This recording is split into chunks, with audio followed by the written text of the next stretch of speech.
Shalom semuanya, mari sama-sama kita mendeklarasikan arti Pentakosta ketiga. Pentakosta ketiga. Yang pertama, Pentakosta ketiga adalah pencurahan Roh Kudus yang dahsyat di zaman now, melebihi yang terjadi di Azusa Street. Yang kedua, Pentakosta ketiga akan mengakibatkan penuaian jiwa yang terbesar dan terakhir sebelum Tuhan Yesus datang kembali. Yang ketiga, Pentakosta ketiga akan membangkitkan generasi Yeremia, yaitu anak-anak muda yang dipenuhi Roh Kudus, cinta mati-matian kepada Tuhan Yesus, tidak kompromi terhadap dosa, dan akan bergerak untuk memenangkan jiwa. Yang keempat, Pentakosta ketiga lahir di Indonesia dan bergerak ke bangsa-bangsa. Gerakan ini dari timur ke barat dan akan kembali ke Yerusalem. Yang kelima, Pentakosta ketiga akan memberikan kuasa untuk menyelesaikan amanat agung, dan setelah itu Tuhan Yesus datang kembali. Mari kita membaca Mazmur 91. Dalam lindungan Allah. Orang yang duduk dalam lindungan yang maha tinggi dan bermalam dalam naungan yang maha kuasa akan berkata kepada Tuhan, tempat perlindunganku dan kubu pertahananku, Allahku yang kupercayai. Sungguh, dialah yang akan melepaskan engkau dari jerat penangkap burung, dari penyakit sampar yang busuk. Dengan kepaknya, ia akan melindungi engkau. Di bawah sayapnya, engkau akan berlindung. Kesetiaannya ialah perisai dan pagar tembok. Engkau tak usah takut terhadap kedahsyatan malam, dan terhadap panah yang terbang di waktu siang, terhadap penyakit sampar yang berjalan dalam gelap, terhadap penyakit menular yang mengamuk di waktu petang. Walau 1.000 orang rebah di sisimu, dan 10.000 di sebelah kananmu, tetapi itu tidak akan menimpamu. Engkau hanya menontonnya dengan matamu sendiri dan melihat pembalasan terhadap orang-orang fasik. Sebab Tuhan ialah tempat perlindunganmu yang maha tinggi telah kau buat tempat perteduhanmu. Malapetaka tidak akan menimpa kamu dan tulah tidak akan mendekat kepada kemahmu. Sebab malaikat-malaikatnya akan diperintahkannya kepadamu untuk menjaga engkau di segala jalanmu. Mereka akan menatang engkau di atas tangannya, supaya kakimu jangan terantuk kepada batu. Singa dan ular tedung akan kau langkahi. Engkau akan menginjak anak singa dan ular naga. Sungguh hatinya melekat kepadaku, maka aku akan meluputkannya. Aku akan membentenginya sebab ia mengenal namaku. Bila ia berseru kepadaku, aku akan menjawab. Aku akan menyertai dia dalam kesesakan, aku akan meluputkannya dan memuliakannya. Dengan panjang umur akan kukenyangkan dia dan akan kuperlihatkan kepadanya keselamatan daripadaku.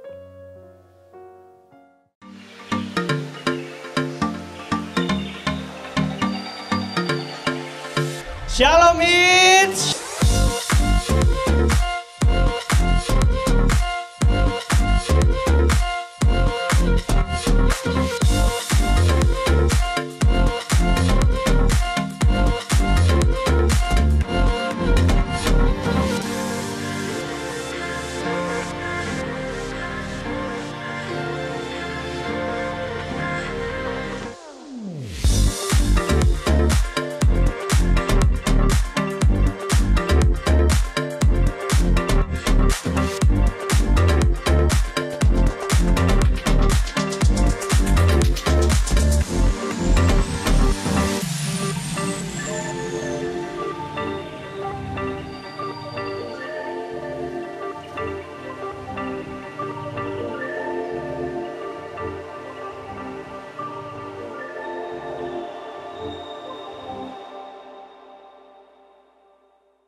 Shalom, Om Swastiastu, Namo Buddhaya, salam kebajikan semuanya teman-teman. Oke, seperti biasa, mungkin kalian juga udah tahu habis ini tuh apa. Jadi kita mau ada pengumuman dulu nih, bisa ditampilkan. Yang pertama nih teman-teman, untuk minggu depan ya, ibadah Idz itu ditiadakan karena memang setiap minggu pertama kan nggak ada gitu kan. Jadi kita akan kembali lagi di minggu kedua bulan September, yaitu tanggal 12 September nih, ada di sini. Nah, nih sebelah sini. Tuh pengumumannya. Ibadah minggu depan akan di Kebun Ibadah Raya dan diadakan kembali pada tanggal 12 September 2021. Nah, terus yang kedua, next. Oke, prayer request. Jadi kalau kalian ada yang mau didoain gitu ya, rindu untuk kak aku mau minta jodoh dong, kak aku nggak ada duit, minta duit dong, kayak gitu enggak lah. Maksudnya kayak didoain mungkin kesehatan keluarga atau mungkin emang apa perekonomian keluarga mungkin atau sekolah gitu. Kalau nggak salah Laura tuh tadi lagi ada Olimpiade MTK gitu. Terus bisa minta didoain kak, minta doain dong ada Olimpiade MTK nih gitu. Nah komen aja langsung di IG kita tuh ada infinitins_z. Kalau yang belum follow follow ya gitu ya. Kalau enggak nanti di kick dari Zoom ini. Canda. Gitu ya teman-teman. Terus yang ketiga adalah persembahan gitu. Nah persembahan ini ya memang nggak belum semua kali ya yang punya rekening, jadi nggak apa-apa. Ini nanti kita infokan, jadi rekeningnya ke 204 039 0807 atas nama GW Pangkalan Jati. Situ ada QR code juga bisa kalian scan atau kalau kalian berani dan niat bisa langsung kapel aja untuk kasih persembahannya. Terus yang terakhir untuk isi absen nih teman-teman ya absensinya udah ada di apa namanya di chat. Nah di situ kalian isi aja selama ibadah berlangsung gitu ya. Nanti kalau memang nggak bisa maksudnya ke error nih atau udah nggak bisa diisi atau apa, PC aja ke di DM sini ya atau nggak di everyone aja nggak apa-apa juga gitu. Bilang aja kak nggak bisa, nanti siapa yang nggak bisa manual aja lewat WA gitu ya teman-teman. Oke, seperti itu aja ya dari saya. Nanti keburu kelamaan. Terima kasih semuanya. Lanjut, kita langsung ke doa syafaat dulu ya, Kak Karina silakan. Yuk, sama-sama teman-teman, sebelum kita mulai ibadah, mari sama-sama kita berdoa. Tuhan, terima kasih Tuhan, Kau kumpulkan kami Tuhan pada siang hari ini untuk beribadah melalui Zoom online ya Tuhan. Terima kasih untuk kesehatan, terima kasih untuk berkat-Mu, terima kasih untuk segalanya yang Kau berikan dalam hidup kami ya Tuhan. Tuhan, saat ini kami mau berdoa Tuhan untuk bangsa kami Tuhan, bangsa Indonesia Tuhan Yesus. Kami tahu Tuhan bangsa kami adalah biji mata-Mu Tuhan Yesus. Kami percaya Tuhan Engkau akan memakai bangsa kami Tuhan untuk pergi ke bangsa-bangsa yang lainnya Tuhan. Ayo berdoa Tuhan untuk pemerintahan kami Tuhan Yesus, dari presiden kami Tuhan, wakil presiden kami, para menteri ya Tuhan Yesus, pemerintahan yang di kota-kota dan bahkan sampai pemerintahan yang di desa-desa Tuhan. Kami mau berdoa, kami mau tumpang tangan Tuhan. Bila mereka memerintah Tuhan dengan takut akan Engkau ya Bapa. Dalam mereka memerintah Tuhan dengan sepenuh hati ya Tuhan Yesus untuk melayani masyarakat ya Tuhan Yesus. Biarlah Engkau yang pakai Tuhan Yesus pemerintahan kami Tuhan Yesus lebih luar biasa lagi Tuhan Yesus. Kami percaya Tuhan bangsa ini akan semakin maju ya Tuhan Yesus. Kami juga mau berdoa Tuhan Yesus. Kami bersyukur Tuhan kami ada di bangsa ini Tuhan Yesus. Kami bersyukur Tuhan Yesus karena kami ada saat ini ya Tuhan Yesus, di bangsa ini ya Tuhan Yesus, yang pada tanggal 17 kemarin Tuhan bangsa kami berulang tahun yang ke-76 Tuhan Yesus. Kami bersyukur Tuhan Yesus Engkau masih memimpin bangsa kami. Kami bersyukur Tuhan Yesus. Kami tahu Tuhan saat ini pandemi masih ada Tuhan Yesus, tapi kami percaya Tuhan Yesus Engkau tidak pernah meninggalkan kami sedikit pun Tuhan. Engkau selalu bersama dengan kami Bapa. Kami juga mau berdoa Tuhan Yesus untuk gembala sidang kami Tuhan Yesus, Paniko beserta wakil-wakilnya Tuhan Yesus, Engkau yang mengurapi ya Tuhan Yesus, lebih lagi Tuhan hamba-Mu Tuhan Yesus, Engkau yang terus pakai hamba-Mu Tuhan Yesus untuk menyatakan visi misi-Mu Tuhan Yesus, untuk menyatakan segala pekerjaan-Mu ya Tuhan Yesus. Engkau yang memberkati juga ya Tuhan Yesus keluarga besarnya ya Tuhan. Kami juga mau berdoa untuk gembala cinta kami Tuhan Yesus, Ibu Gembala Bu Susi ya Tuhan Yesus, beserta kedua wakilnya Pak Jeffrey dan Pak Yakub ya Tuhan Yesus. Kami mau berdoa, kami tumpang tangan Tuhan Yesus. Engkau yang terus nyatakan visi misi-Mu atas hamba-hamba-Mu ya Tuhan Yesus. Engkau yang terus pakai Tuhan Yesus dalam pelayanannya lebih luar biasa lagi Tuhan Yesus. Engkau yang terus berikan kesehatan Tuhan Yesus, dan Engkau yang memberkati keluarga besarnya Tuhan. Kami juga mau berdoa Tuhan untuk kami Tuhan Yesus, Infinity Tuhan Yesus, anak-anak muda-Mu Tuhan Yesus. Engkau yang memberkati setiap kami Tuhan Yesus, memberkati setiap sekolah kami Tuhan Yesus, kuliah kami Tuhan Yesus, bahkan pekerjaan kami Tuhan Yesus. Kami percaya Tuhan Yesus bahwa kami akan dipakai Engkau semakin lebih luar biasa lagi, semakin hari ya Tuhan Yesus, semakin naik level ya Tuhan Yesus. Kami percaya Tuhan Yesus bahwa kami adalah anak panah di tangan pahlawan ya Tuhan Yesus.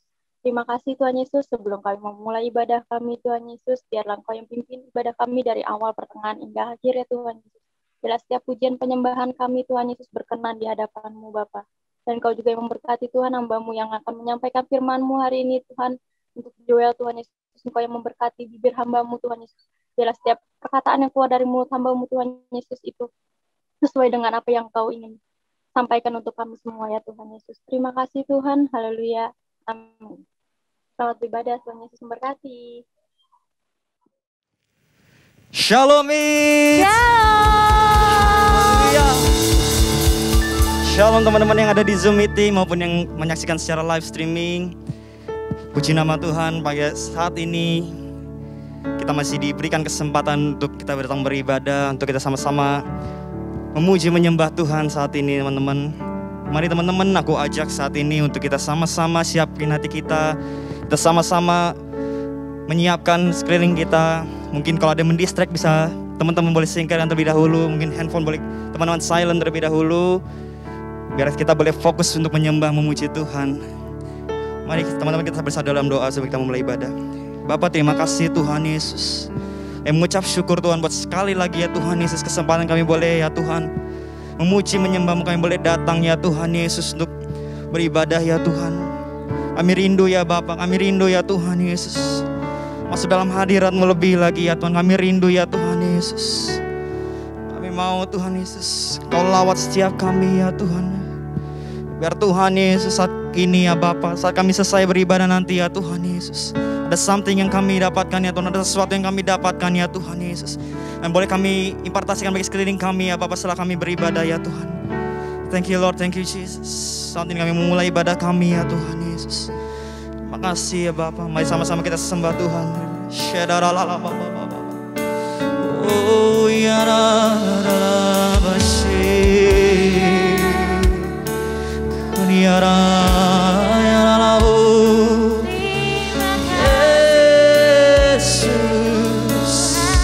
sama-sama kita angkat suara kita sembah Dia. Oh Dia kami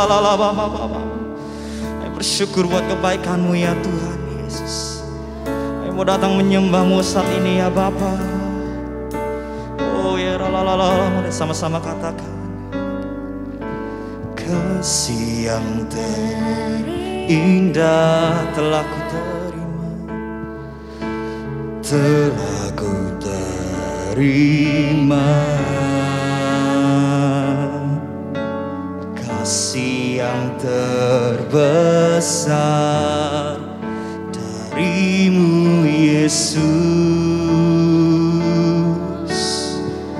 Ya Tuhan, bukan karena kebaikanku, bukan karena hebatku, namun oleh anugerah kemurahan-Mu Tuhan. Engkau baik, Engkau baik, sungguh baik bagiku. Engkau mulia, Engkau mulia, Engkau mulia, mulia nama-Mu Yesus. Sama-sama kita katakan dari awal. Kasih yang terindah, kasih yang terindah telah ku terima. Kasih yang terbesar dari-Mu Tuhan, dari-Mu Yesus. Oh Tuhan, bukan karena kebaikan, semua karena karunia-Mu ya Tuhan. Bukan karena hebatku, namun oleh anugerah kemurahan-Mu Tuhan.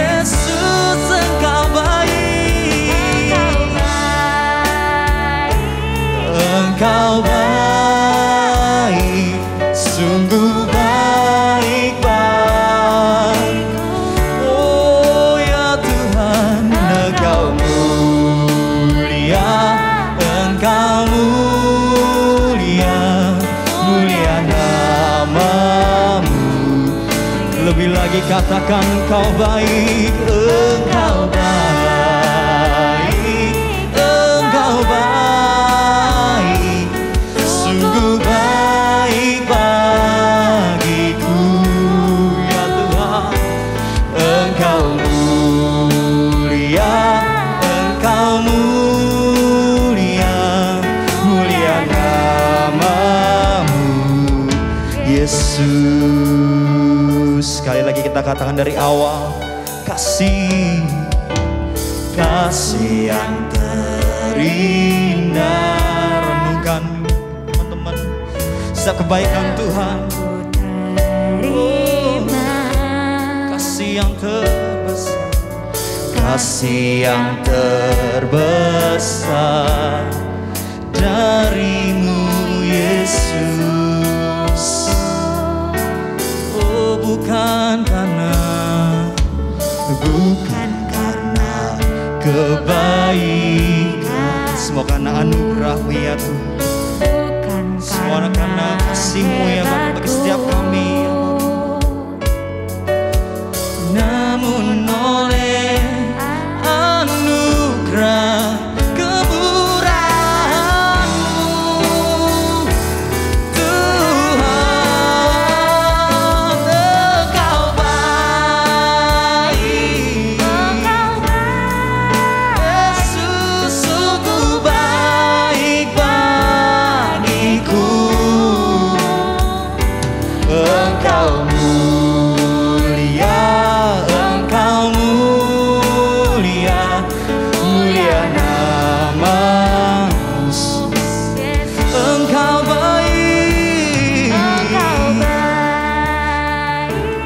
Engkau baik.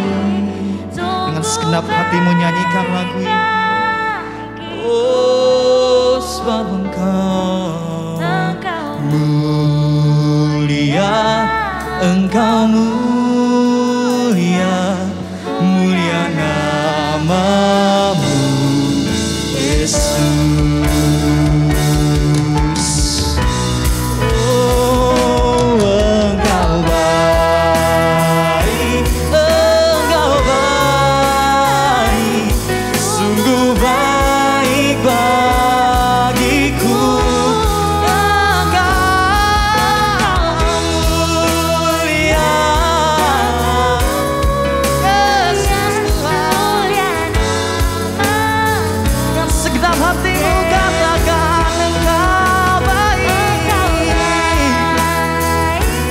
Engkau baik, sungguh baik bagiku. Engkau mulia, Engkau mulia, mulia namamu. Sembah Dia, oh Dia Masye.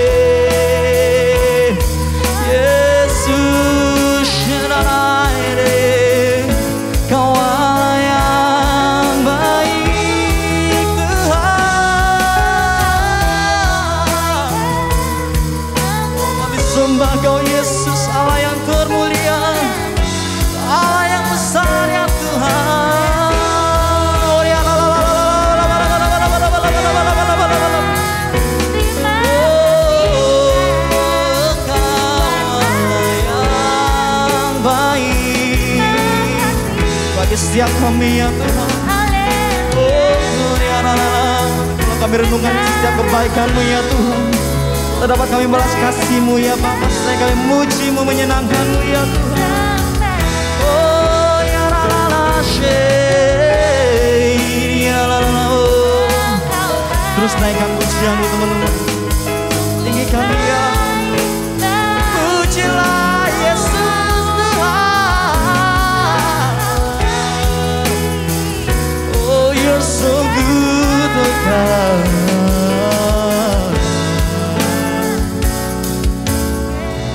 Sebab Tuhan itu baik, sebab Tuhan itu baik, bahwasanya, oh bahwasanya untuk selamanya. Sebab Tuhan itu baik. Sebab Tuhan itu baik. Kau teramat baik Tuhan. Sebab Tuhan itu baik. Oh, bahwasanya untuk selamanya. Sebab Tuhan itu baik. Sebab Tuhan itu baik. Oh, sebab Engkau baik. Sebab Tuhan baik. Bahwasanya untuk selamanya. Sebab Tuhan itu baik. Sebab Tuhan itu baik. Yesus, Kau sangat baik Tuhan. Baik sampai selamanya.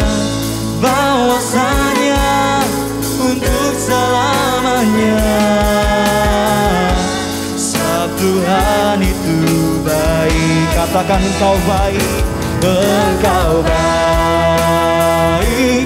Engkau baik. Yes Tuhan.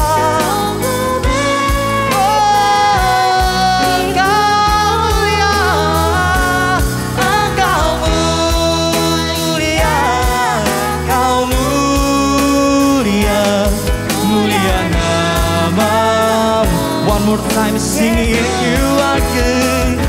Engkau baik.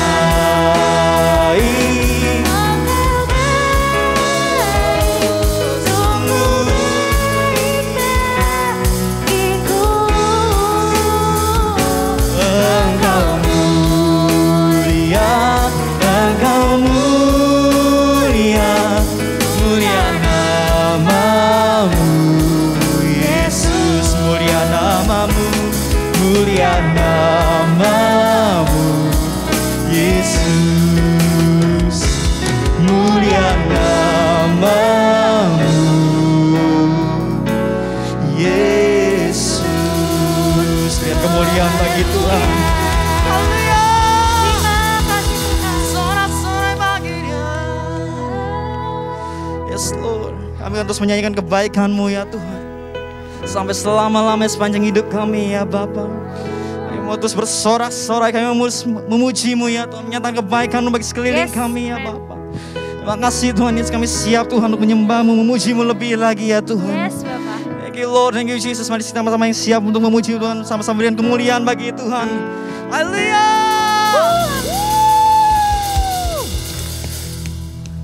Baik teman-teman semua yang di rumah-rumah, kalau mungkin kan kondisinya untuk kalian semua berdiri, meloncat bagi Tuhan.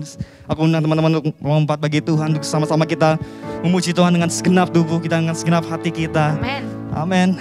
Haleluya.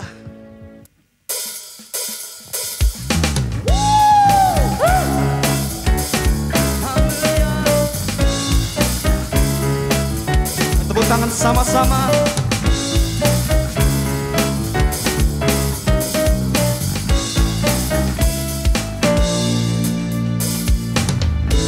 Allah turut bekerja di dalam segala perkara untuk mendatangkan kebaikan bagi yang mengasihi Dia. Saat lewati gunung dan lembah, ku takkan takut bahaya. Kami percaya Tuhan, taatnya sepanjang jalan hidupku. Let's shout.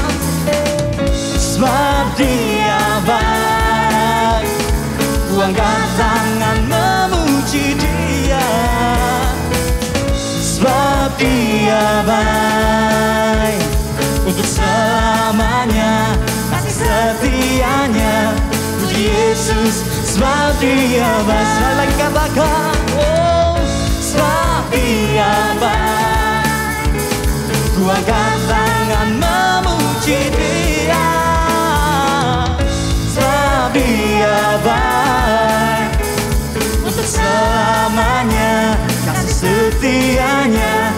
Puji Yesus, sebab Dia baik.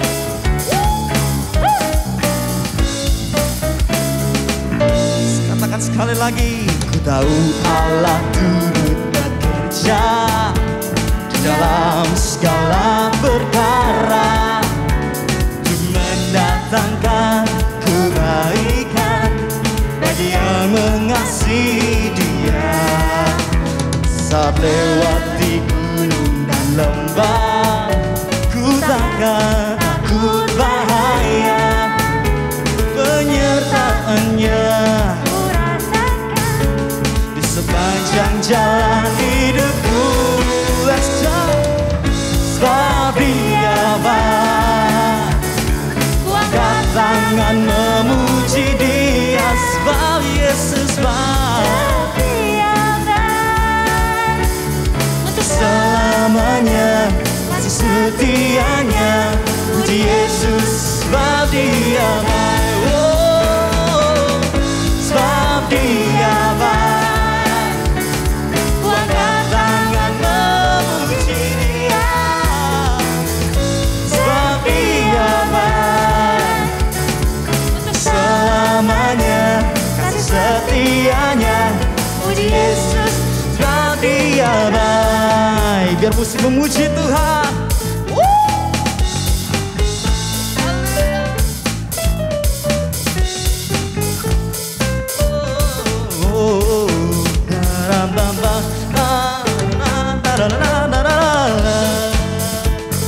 Sebab Engkau baik, sebab Dia baik, sebab Dia baik.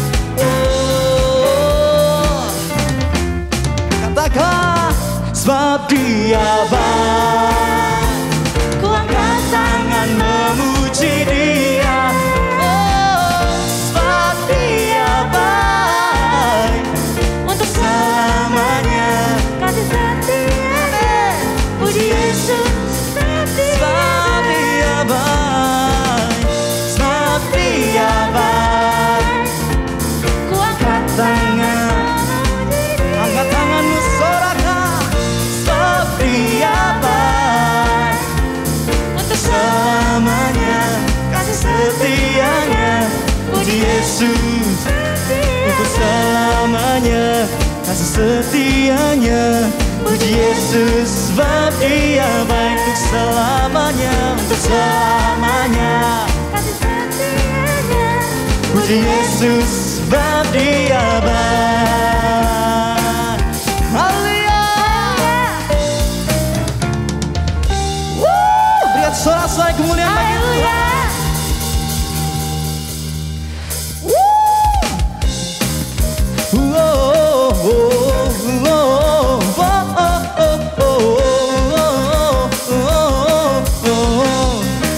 Katakan, Tuhan Raja Maha Besar. Mari datang menyembah Dia. Tuhan Raja Maha Besar. Mari datang menyembah Dia.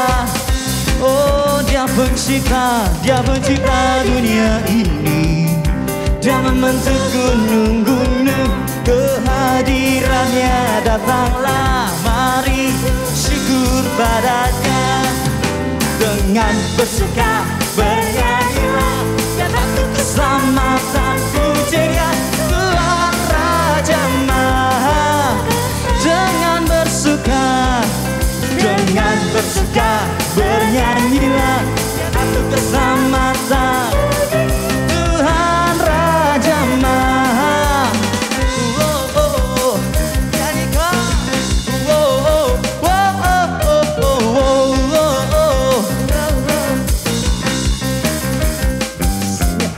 Tuhan Raja Maha Besar. Mari datang menyembah Dia, Tuhan Raja Maha Besar. Mari datang menyembah Dia. Dia pencipta dunia ini. Dia membentuk gunung-gunung. Kiranya datanglah nyanyi bersyukur padanya. Jangan bersuka, bernyanyilah, batu keselamatan puji Dia, Raja Maha. Dengan bersuka, bernyanyilah, batu keselamatan puji Dia. Sekali lagi katakan dengan bersuka cita. Dengan bersuka, bernyanyilah, batu keselamatan puji Dia, Maha Besar. Tuhan Raja Maha Besar. Tuhan Raja Maha Besar. Oh, oh, oh, oh, oh, oh, oh, oh. Haleluya. Puji nama Tuhan. Silakan teman-teman yang tadi berdiri boleh silakan duduk kembali. Kita sama-sama mau masuk ke hadirat Tuhan. Kita mau mendengarkan firman Tuhan pada saat ini. Mari kita siapkan hati kita. Thank you Lord, thank you Jesus.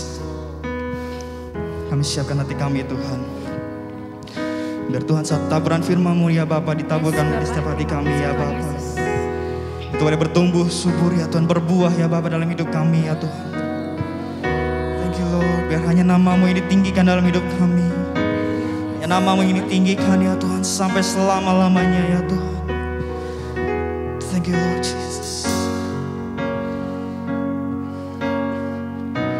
Ku kagum akan Engkau, Kau Raja yang mulia, terindah, ternegah. Pujian ku berikan. Yes. Kau buatku terpana, karya-Mu tak ternilai. Kau Tuhan Sang Pencipta, layak diagungkan.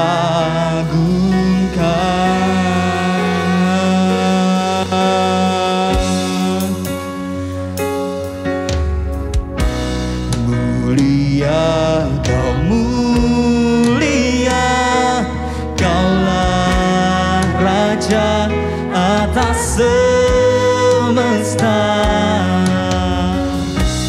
Izinkan ku mendekat, meninggikan seluruh bumi menyembah.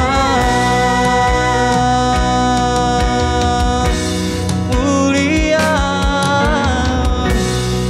mulia Kau, mulia Kaulah Raja atas semesta.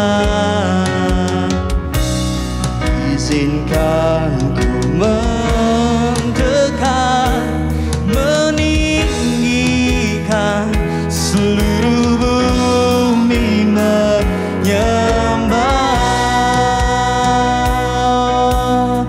Lebih lagi dengan segenap hatimu nyanyikan.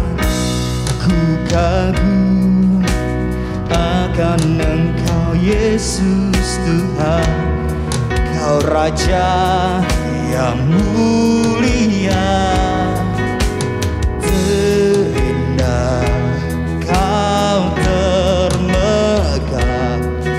Pujian ku berikan.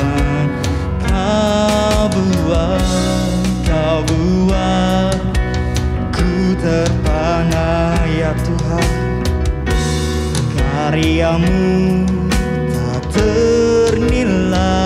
Sebab kau Yesus, kau Tuhan Sang Pencipta, layak diagungkan.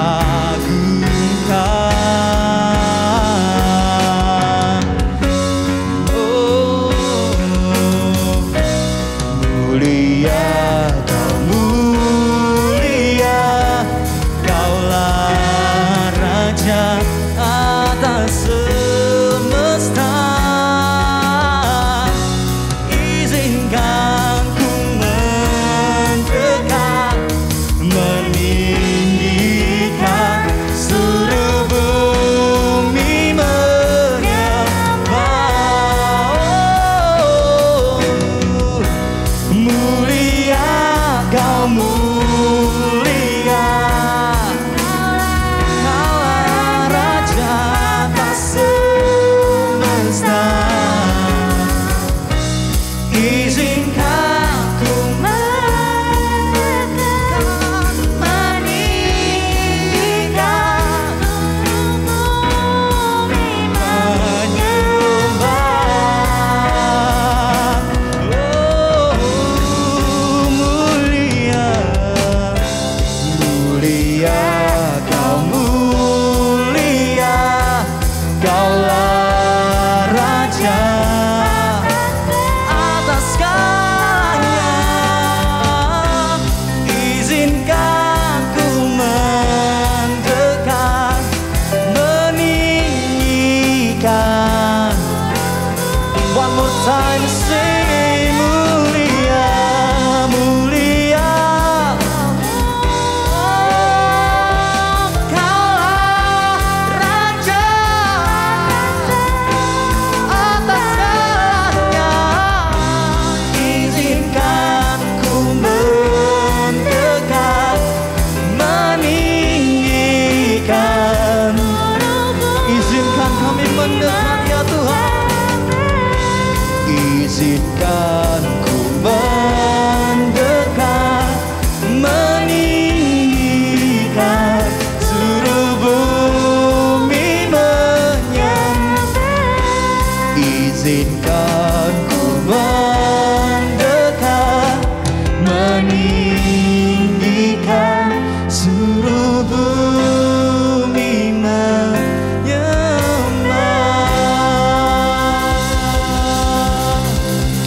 Haleluya. Kami siap untuk mendengar firman-Mu ya Tuhan Yesus. Berbicaralah bagi setiap kami ya Tuhan. Kami siap ya Tuhan, dalam nama Tuhan Yesus.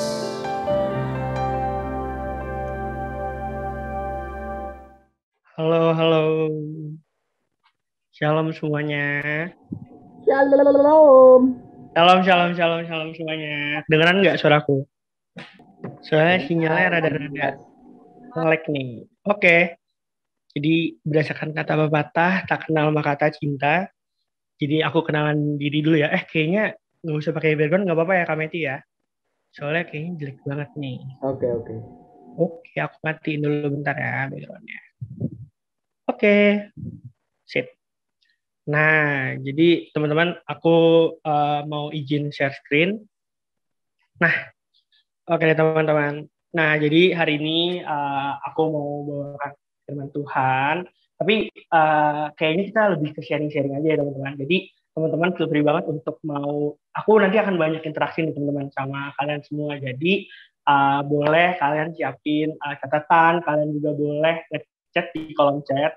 Jadi kalau mau on juga on gak apa-apa, karena aku jatuhnya lebih banyak sharing sih ya, bukan lebih menggurui gitu teman-teman. Oke? Ntar ya aku coba kita lihat share screen-nya udah di full screen nggak sih? Kira-kira di sini terlihat full screen nggak sih? Atau Sudah. Mana? sudah ya? Oke deh. Hari ini aku mau bawakan tema yaitu behind the scene gitu. Nah jadi kenapa aku mau bawain behind the scene? Karena aku ngerasa akhir-akhir ini ada banyak hal yang bisa aku kulik dari yang namanya behind the scene ini gitu teman-teman. Tapi aku mau nanya deh ke beberapa teman-teman yang ada gitu, boleh chat di kolom chat aja ya. Kira-kira kalian tahu nggak sih artinya behind the scene itu apa? Jangan jawabnya BTS ya, ntar Korea lagi. Coba. Kira-kira boleh nggak di chat, kolom chat, kira-kira behind the scene itu apa? Boleh. Ya, aku sambil liatin ya di kolom chat ya teman-teman. Apa nih di balik layar? Oke, ayo yang lain. Mungkin Olivia, Ivy, Teman-teman yang lain ada yang tahu behind the scene itu apa? Apa ada nggak tahu kira-kira? Aku tunggu ya, benar-benar aku tunggu loh jawabannya loh.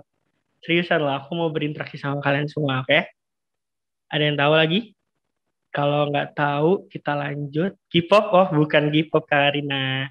Ada yang tahu yang lain mungkin?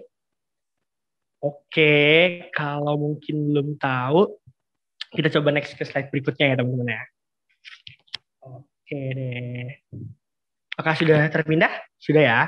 Nah, jadi teman-teman, berdasarkan Wikipedia Indonesia, dan jawabannya adalah, aku boleh minta tolong Kak Matthew bacain, boleh nggak?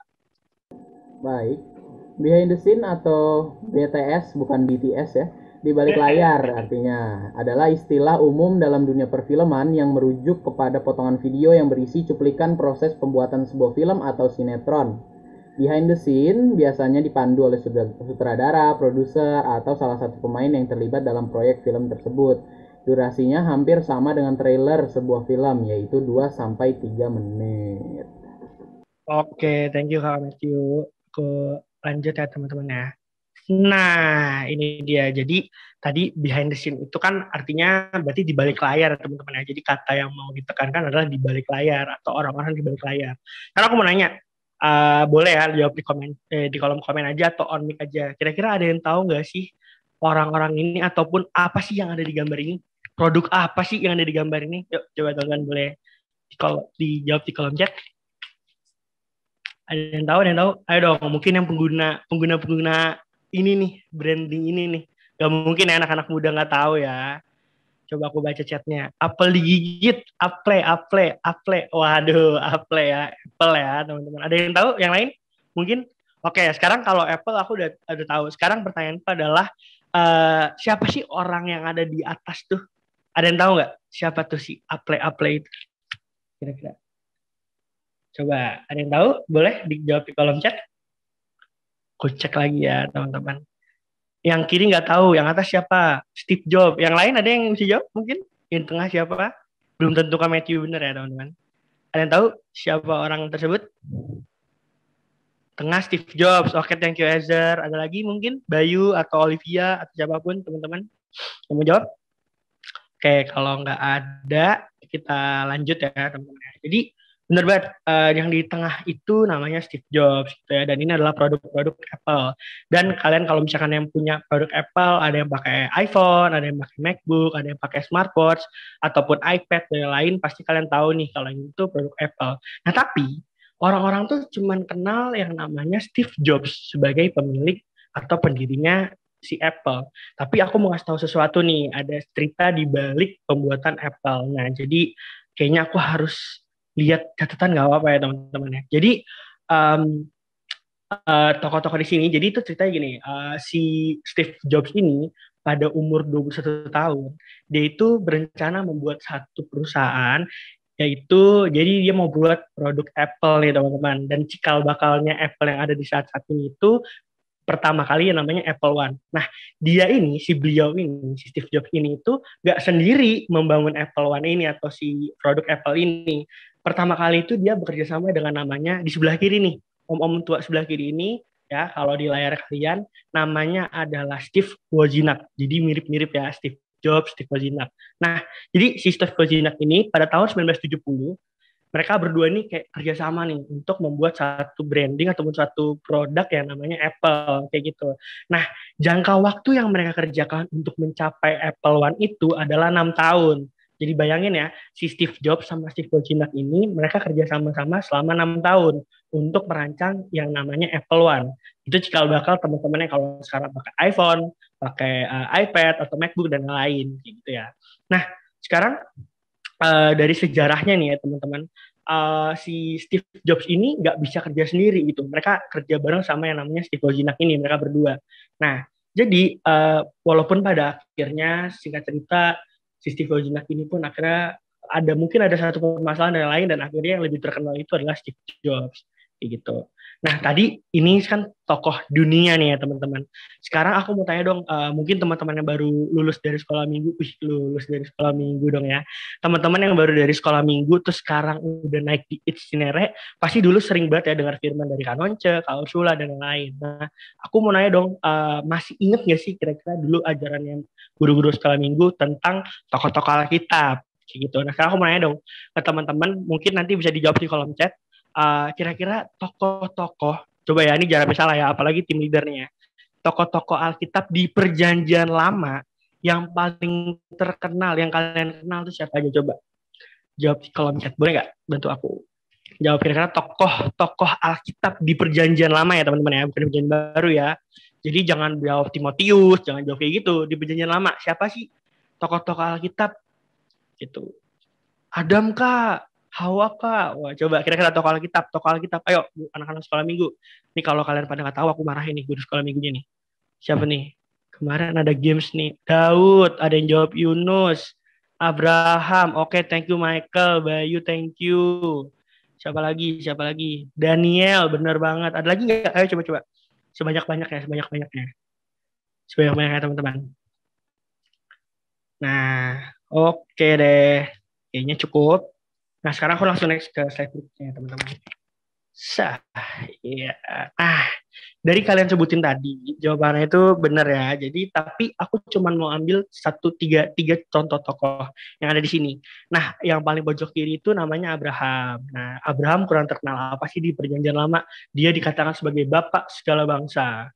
Nah, lalu yang di tengah itu yang megang-megang apa tuh batu-batuan tuh ya. Nah, dia itu adalah Musa. Dia itu membebaskan bangsa Israel dari bangsa Mesir gitu ya, dari tanah Mesir untuk pergi ke tanah perjanjian, itu tanah Kanaan. Lalu yang terakhir di bawah itu adalah Daud. Benar banget kita dia jawab Daud, siapa tuh? Yang jawab Daud ya. Nah, Daud dari kecil aja udah dipercaya sama Tuhan untuk melawan Goliat, teman-teman. Nah, kurang terkenal apa dia? Sekarang pertanyaannya agak susah nih ya. Kira-kira tolong jawab. Tadi kan perjanjian lama. Sekarang siapa aja sih tokoh-tokoh terkenal di perjanjian baru? Boleh nggak dijawab di kolom chat? Nih, kayaknya aku kasih foto-foto kayak gini, kalian nggak bakal tahu juga sih. Coba. Yang di perjanjian baru, ada yang tahu nggak? Jangan sebut 12 murid Yesus ya. Coba, siapa kira-kira di tokoh perjanjian baru yang paling terkenal? Ayo, ada yang tahu? Guru sekolah minggunya, coba. Anak-anak sekolah minggu, ada yang tahu? Siapa nih tokoh-tokoh di perjanjian baru ya? Jadi jangan jawab Musa, Daniel, Yunus, jangan. Coba di perjanjian baru, Yohanes, Petrus, Yesus. Siapa nih jawab Yesus nih? Oke, terus siapa lagi? Petrus, oke, ada lagi nggak? Coba Paulus, bener banget Felix. Coba siapa lagi? Tuhan Yesus, terima kasih Michael. Coba Kak Elin dicek ya anaknya ya. Oke deh, jadi bener banget ya teman-teman. Di perjanjian baru itu ada banyak tokoh-tokoh Alkitab yang terkenal. Jadi kalau di sini itu namanya adalah Petrus, Timotius, dan Paulus. Jadi Petrus, Timotius tengah, dan Paulus yang paling bawah. Nah, jadi dari tadi aku udah ngomongin semua orang-orang terkenal. Ada Steve Jobs, ya kan? Ada tokoh terkenal di perjanjian lama dan tokoh terkenal di perjanjian baru. Terus ngapain sih Kak mau ngomongin tokoh-tokoh yang terkenal kayak gitu? Nah, sekarang aku mau nanya deh, ada satu tokoh yang mungkin kalian nggak kenal atau mungkin asing di telinga kalian, tapi orang ini kalau nggak ada orang ini, si tokoh yang terkenal ini nggak mungkin terkenal, teman-teman. Gitu. Nah, jadi siapa tuh ya? Gitu. Nah, jadi dan namanya adalah, coba aku cek ya sebelah ya. Udah kepindah mungkin? Udah muncul? Siapa namanya? Boleh di kolom chat atau Matthew coba jawab siapa namanya? Baca nggak sih tulisannya? Siapakah nama tokoh tersebut? Aristarkus. Iya, betul banget. Aristarkus. Siapa sih Aristarkus? Kita coba ya, teman-teman. Oh, ada yang udah tahu Aristarkus? Mungkin aku bisa kasih 50.000 ke rekening kalian kalau kalian tahu siapa itu Aristarkus. Belum tahu ya. A little about Aristarkus. Jadi poin pertama, Aristarkus adalah orang Makedonia Yunani dari Tesalonika. Yang kedua, dia adalah rekan pelayanan Paulus. Oh, Paulus. Kenal kan sama yang namanya Paulus? Tapi kenal nggak sama Aristarkus? Enggak ya. Nah, dia adalah rekan pelayanan Paulus. Jadi ini dia partner lah dalam pelayanan si Paulus ini. Tapi kastanya dia, cielah kastanya. Kastanya dia itu seperti kakak Matthew dengan kakak-kakak pengerja. Jadi Paulus ini lebih di atas ketimbang teman pengerja. Kayak gitu. Jadi contohnya kayak ada kasta-kastanya lah, ada ketua, wakil gitu-gitu. Nah, jadi rekan pelayanan, tapi tetap disebut sebagai rekan pelayanan. Lalu yang ketiga adalah rekan dari Gaius orang Makedonia, bukan Gaius Tambunan ya teman-teman ya, tapi Gaius temannya si Aristarkus ini. Nah, kita coba lanjut ya. Siapa sih Aristarkus ini dari foto botak-botak ya teman-teman ya. Kayak siapa tuh yang botak-botak ya? Aku nggak mau sebut. Tapi yang paling pertama yaitu tadi ya, dia orang Makedonia. Yang kedua dia adalah temannya Paulus, dan yang ketiga dia adalah temannya si Gaius teman-teman. Nah, dan setelah aku pelajari dari si Aristarkus, aku baca kayak gitu ya. Dan ternyata si Aristarkus ini sebenarnya gak jauh beda sama seperti om-om brewok tadi, yaitu Steve Wozniak. Dia adalah rekan pelayanan dari si Paulus. Jadi kalau tadi Steve Jobs punya rekan pelayanan Steve, nah si Paulus ini punya rekan pelayanan namanya Aristarkus. Nah, jadi dan setelah aku baca-baca dari kisah hidup si Aristarkus ini, nah aku belajar ada 4 hal ataupun ada 4 prinsip yang bisa aku pelajari, dan aku mau sharing banget ke teman-teman untuk diberikan kepada teman-teman saat ini. Dan ini dia, oke? Udah kelihatan ya? Prinsip Aristarkus. Coba kita next. Oke. Ada 4 prinsip Aristarkus. Pertama adalah tahan banting. Yang kedua dapat dipercaya. Yang ketiga setia sampai akhir. Yang keempat adalah sumber penghiburan. Yang paling bawah itu kesimpulannya ya teman-teman ya. Jadi ada 4 nih. Tahan banting, dapat dipercaya, setia sampai akhir, dan dia sebagai sumber penghiburan teman-teman. Nah, kita breakdown satu-satu ya teman-teman. Coba kita lihat dari tahan banting, oke? Nah, apakah sudah terlihat teman-teman tahan banting? Oke, boleh reaction mungkin? Oke, kalau udah kelihatan, aku mau kasih tahu definisi dulu ya teman-teman ya. Tahan banting itu yang aku mau tekan di sini adalah dia adalah orang-orang yang tidak manja, dia tahan banting, dia kuat. Dan tahan banting itu ya seperti yang kalian tahu lah ya, jadi bukan tahan banting dipukulin terus dia nggak sakit gitu, atau dibanting nggak sakit, nggak ya, tapi tahan banting lebih ke dia adalah orang yang kuat gitu, dia adalah orang yang tough gitu. Nah, jadi aku mau notice ini adalah kita mau baca nih bareng-bareng dari Kisah Para Rasul 19 ayat 23 sampai 29. Boleh mungkin kakak-kakak admin boleh dikirim di kolom chat. Apakah sudah terlihat di kolom chat? Kisah Para Rasul 19 ayat 23 sampai 29? Sudah? Oke deh. Aku mau minta kita baca ganti-gantian, nggak apa-apa ya teman-teman. Jadi kita sama-sama on mic, nggak apa-apa ya teman-teman ya. Mungkin aku nanti Kak Matthew, jadi aku nunjuk Kak Matthew nih yang pertama. Nanti Kak Matthew tolong tunjuk temennya berikutnya ya. Nanti teman berikutnya yang tunjuk lagi nih teman berikutnya sampai ayat 29. Oke? Ayo, oke, kira-kira Matthew boleh dibaca Kisah Para Rasul 19 ayat 23. Oke. Kisah Para Rasul 19 ayat 23 sampai 29. Ayat 23, kira-kira pada waktu itu timbul huru-hara besar mengenai jalan Tuhan. 24-nya boleh Keisha Zevanya. Sebab ada seorang bernama Demetrius, seorang tukang perak yang membuat kuil-kuilan Dewi Artemis dari perak. Usahanya itu mendatangkan penghasilan yang tidak sedikit bagi tukang-tukangnya. 25-nya Ivi. Oke, lanjut Ivi, 25. Ia mengumpulkan mereka bersama-sama dengan pekerja-pekerja lain dalam perusahaan itu dan berkata, "Saudara-saudara, kamu tahu bahwa kemakmuran kita adalah hasil perusahaan ini." Bayu. Ayo, bisa baca. Ayat berikutnya. Sekarang kamu sendiri melihat dan mendengar bagaimana Paulus bukan saja di Efesus, tetapi juga hampir di seluruh Asia telah membujuk dan menyesatkan banyak orang dengan mengatakan bahwa apa yang dibuat oleh tangan manusia bukanlah dewa. 27 Ezer.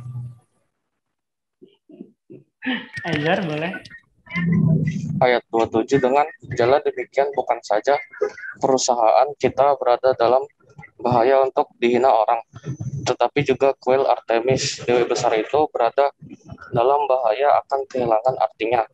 Dan Artemis sendiri, Artemis yang disembah oleh seluruh Asia dan seluruh dunia yang berada akan kehilangannya. 8 Michael. Michael 28.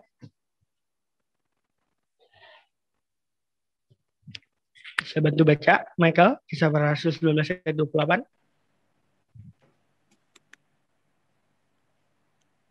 Coba Kak Matthew ada nggak orangnya? Kalau nggak aku bacain aja. Ada. Oh Bisa, ada. Michael? Michael bisa? Atau mungkin mic-nya lagi error, kalau nggak aku coba bantu baca. Oh itu ada tuh Michael tuh. Sudah terlihat talking. Kisah para rasul 19 ayat 28 Michael? Ayatnya ada di chat, Michael. Ada di chat, boleh kamu cek aja. Oke Michael, ayat 29 ya, aku baca ayat 28 ya. Ayat 28, mendengar itu meluaplah amarah mereka, lalu mereka berteriak-teriak katanya, besarlah Artemis dewi orang Efesus. Terakhir Michael, 29. Nggak ada tadi sih. Kamu udah ngomong. Itu udah unmute sih. Oke, udah aku jawab aja. Suara saya kedengeran nggak, Kak? Ya, ada. Kedengeran. Puji Tuhan. 29 ya, Michael. Seluruh kota menjadi kacau dan mereka ramai-ramai membanjiri gedung kesenian serta menyeret Gaius dan Aristarkus. Keduanya orang Makedonia dan teman seperjalanan Paulus. Oke, thank you semuanya yang udah bantu baca. Nah, sekarang aku mau pin di ayat 29-nya ya teman-teman. Seluruh kota menjadi kacau dan mereka ramai-ramai membanjiri gedung kesenian serta menyeret Gaius dan Aristarkus. Keduanya orang Makedonia dan teman seperjalanannya si Paulus. Nah, jadi berdasarkan cerita tadi nih teman-teman, dari 19 ayat 23 sampai 29, aku ringkas saja ya. Intinya mereka ini, si Paulus ini lagi mau memberitakan Injil atau memberitakan firman Tuhan ke kota Efesus. Nah, jadi waktu mereka memberitakan Injil ke kota Efesus, ada nih satu pihak yang nggak suka, yaitu namanya Demetrius. Nah, jadi si Demetrius ini tuh dia nggak suka nih karena dia itu suka bikin kuil-kuilan atau candi-candian gitu ya untuk menyembah yang namanya Dewi Artemis. Nah, jadi saat Paulus sama si Aristarkus dan Gaius lagi memberitakan firman Tuhan, jadi si Paulus ini kayak ketua gengnya lah gitu, lagi ceritain tentang kebaikan Tuhan, dan Aristarkus sama Gaius itu temannya dia lah, pengawalnya dia ini. Tiba-tiba orang-orang di Efesus ini yang tidak kenal Tuhan, mereka tuh ngerasa terusik, wah bahaya nih, nanti penjualan dari si candi-candi ini tuh nggak laku. Kita harus bikin keramaian supaya si Paulus ini itu nggak jadi memberitakan firman Tuhan. Lalu di ayat 29 terjadilah, seluruh kota menjadi kacau, dan mereka ramai-ramai membanjiri gedung kesenian, serta menyeret Gaius dan Aristarkus. Jadi di sini poin di tain banting ini adalah si Paulus yang memberitakan firman, tapi kok si Aristarkus sama si Gaius keseret ya? Jadi yang bawa firman kan si Paulus, bukan Gaius Aristarkus kayak gitu teman-teman. Tapi akhirnya mereka bertiga diseret. Jadi dan fun fact-nya adalah ini aku baca gitu di artikel, selama kurang lebih 2 jam mereka diteriaki dengan kata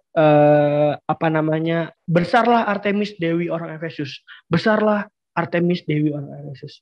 Pokoknya mereka diteriakin kurang lebih 2 jam, diteriakin atas kesalahan yang nggak mereka perbuat gitu. Mungkin Paulus ngerasa oh ya udah deh karena emang aku memberitakan firman Tuhan, ini resikoku. Tapi apa salahnya Gaius dan Aristarkus di situ kayak gitu. Tapi mereka terseret dan apa yang terjadi? Mereka tetap setia sama si Paulus. Mereka tetap menemani Paulus walaupun mereka harus dicaci maki di gedung kesenian, di sini tertulis. Jadi satu, milikilah prinsip seperti Aristarkus yang tahan banting teman-teman. Jadi dia ini kalaupun mau diejek ataupun apapun itu dia tetap kuat dengan permasalahan tersebut gitu. Walaupun mungkin dia nggak ngalamin kesalahan gitu ya. Contoh kayak kalau kita sendiri nih gitu. Kalau kita nggak salah, sebisa mungkin kita pasti membela diri kita. Enggak kok, pasti dia kok yang ngelakuin. Enggak kok. Kayak gitu. Nah sekarang karena si Aristarkus ini dan Gaius ini tahu bahwa yang dilakukan Paulus itu benar. Jadi waktu dia mendamaikan resiko itu, dia nggak kabur gitu teman-teman. Kayak gitu ya. Petrus aja bisa nyangkal Tuhan Yesus 3 kali loh. Padahal dia adalah seorang rasul. Dia seorang murid Yesus gitu teman-teman. Tapi ini si Aristarkus bukan murid. Bukan siapa-siapa. Terkenal juga enggak. Dia tetap setia sama Paulus dan tahan banting. Nah sekarang poin yang ketiganya adalah what if. Bagaimana jika Ivy ada di posisinya Aristarkus? Bagaimana jika Michael ada di posisinya Aristarkus? Bagaimana jika Matthew berada di posisinya Aristarkus? Yang kalian lakukan apa? Kalian akan membela diri kalian? Enggak kok, orang jual yang salah, enggak kok orang dia yang salah, enggak kok orang dia yang salah, atau apa. Kayak gitu ya teman-teman ya. Jadi intinya adalah bagaimana jika kita di posisi dia dan apakah kita tetap setia sama si perkara tersebut gitu ataupun si Aristarchus dan si Paulus ini. Nah, sekarang aku mau lanjut ke poin berikutnya ya teman-teman. Poin berikutnya adalah dapat dipercaya. Kita coba next slide ya. Apa sih dapat dipercaya? Aku mau nanya, boleh teman-teman bisa komen di kolom chat. Apa sih dapat dipercaya itu yang kalian ngerti dari dapat dipercaya? Oh, dapat dipercaya itu artinya kita dikasih uang kak, terus uangnya nggak hilang. Oh, dapat dipercaya itu contohnya pacaran kak, dapat kepercayaan. Coba deh kalian jawab di kolom chat ya. Apa sih dapat dipercaya itu? Definisi apa sih yang kalian tahu dari dapat dipercaya? Itu kalian boleh jawab di kolom chat ya teman-teman. Nah, aku lihat nih. Oke, mau bertanggung jawab. Ayo, apalagi nih kira-kira? Coba dibantu yang lain. Dapat dipercaya itu apa? Gitu ya. Jadi sambil aku tunggu teman-teman dapat dipercaya, mungkin teman-teman atau kakak admin boleh kirimin lagi Kisah Para Rasul 20 ayat 1 sampai 4 di chat. Oke, thank you Kisah Para Rasul. Oke, kalau teman-teman belum ada yang jawab atau mungkin masih bingung apa itu dapat dipercaya, kita sama-sama baca dari Kisah Para Rasul 20 ayat 1 sampai 4. Tapi kali ini aku aja yang baca ya, biar kita nggak lama. Mari kita baca. Tapi teman-teman tolong baca di rumah ya. Oke. Kisah Para Rasul 20 ayat 1. Setelah reda keributan itu, Paulus memanggil murid-murid dan menguatkan hati mereka. Dan sesudah minta diri, ia berangkat ke Makedonia. Lanjut ke ayat 2. Ia menjelajah daerah itu dengan banyak nasihat menguatkan hati saudara-saudara di situ. Lalu tibalah ia di tanah Yunani. Lanjut. Sesudah 3 bulan lamanya tinggal di situ, ia hendak berlayar ke Syria. Tetapi pada waktu itu orang-orang Yahudi bermaksud untuk membunuh dia. Karena itu ia memutuskan untuk kembali melalui Makedonia. Ayat keempat, ayat terakhir. Ia disertai oleh Sopater anak Pirus dari Berea dan Aristarchus dan Secundus, keduanya dari Tesalonika, dan Gaius dari Derbe. Dan Timotius dan 2 orang dari Asia yaitu Tikhikus dan Trofimus. Nah, jadi di sini ceritanya setelah kejadian yang diteriak-teriakin 2 jam itu reda, jadi di ayat 1 kan tadi setelah reda keributan itu, Paulus memanggil murid-muridnya mereka. Nah, si Aristarchus ini kayak murid-muridnya mereka lah, jadi kayak pengerja-pengerjanya lah gitu ibaratnya. Nah, dipanggil murid mereka dan menenangkan hati mereka. Udah, sabar ya, contohnya kakak Matthew menenangkan hatinya Ivi mungkin. Udah ya Ivi, sabar ya Ivi, ya. Kayak gitu-gitu lah pokoknya kurang lebihnya. Nah, ditenangin lah nih hati-hatinya si murid-muridnya kayak gitu. Nah, jadi setelah hal tersebut terjadi, poin kecilnya adalah mereka masih ada nih di poin terakhir itu adalah ia disertai oleh Aristarchus dan beberapa teman-teman yang lainnya dan si Gaius juga. Jadi dapat dipercaya itu poinnya adalah mereka itu tetap bersama-sama sama si Paulus dan Paulus tuh percaya sama Aristarchus dan teman-teman yang lainnya. Kayak gitu ibaratnya. Kenapa dia bisa dapat dipercaya? Karena poin pertama adalah mereka setelah diteriakin kayak gitu, bisa aja nggak tiba-tiba si Aristarchus dan teman-teman yang lain kecewa sama Paulus. Kita udah temenin elu, kita udah jadi murid elu dihina-hina, diiniin. Udahlah, gak usah lah, gak percaya lagi sama gue. Tapi mereka tetap setia gitu, mereka tetap membuat trust building itu terjadi gitu antara si Paulus dengan teman-teman yang lain kayak gitu. Dan poin kedua adalah dapat dipercaya adalah jadi ceritanya si Paulus ini ceritanya tuh mereka lagi mau pergi, mereka tuh disuruh, si Paulus ini disuruh untuk membawa sumbangan ke kota Yerusalem. Ini ceritanya ya, membawa sumbangan ke kota Yerusalem. Nah, Yerusalem ini tuh contohnya kayak gereja pusat deh. Kayak mungkin kalau di kita bekerja di GBI Pangkajari Cinere, gereja pusatnya kan di GBI Gatot Subroto. Nah, jadi ceritanya Paulus ini dari GBI Pangkajari Cinere dia mau pergi nih ke Gatot Subroto. Tapi yang terjadi apa? Tadi itu dia diincar, dia itu pengen dibunuh gitu dalam perjalanannya menuju si Yerusalem, ke kota Yerusalem. Nah, dan saat mereka membawa sumbangan itu, saat mereka membawa sesuatu yang mau dibawa ke kota Yerusalem ini, si Aristarchus dan teman-teman itu dibawa dalam perjalanan 3 bulan lamanya, teman-teman. Bayangin, ada harta karun di situ, ada harta-harta yang banyak di situ. Selama 3 bulan dalam perjalanan, si Aristarchus dan teman-teman ini dapat dipercaya. Bisa nggak tiba-tiba Aristarchus kabur, ambil tuh jarahan, dijarah tuh semuanya, harta-hartanya si Paulus ataupun apapun itu yang ada di bawah untuk sumbangan? Bisa teman-teman, kayak gitu. Tapi apa yang terjadi? Si Aristarchus tetap menjaga kepercayaan dari Paulus. Jadi yang poin kedua adalah kita harus jadi orang yang dapat dipercaya. Belajar dari sosok Aristarchus. Nah, berikutnya adalah aku mau kasih poin. Setelah aku tahu dan aku baca cerita ini, aku jadi ingat sama yang namanya Daud. Jadi tokoh tadi ya yang kita bahas tadi, tokoh terkenal tadi. Daud itu, kalian tahu gak sih, Daud itu dipercaya sama Tuhan, dikasih perkara yang besar sama Tuhan untuk melawan Goliat. Tapi sebelum itu dia itu cuma dikasih mengembalakan domba. Itu bukan 50 domba, bukan 10 domba, enggak. Tapi dia cuma dikasih 2 sampai 3 ekor domba untuk mengembalakan 2 sampai 3 ekor domba. Tapi apa terjadi? Dia tetap menjaga si domba-dombanya supaya nggak hilang, supaya nggak kabur, gitu teman-teman. Poinnya apa? Poinnya adalah dia setia dengan hal-hal kecil. Dia setia dengan 2 atau 3 dombanya, gitu.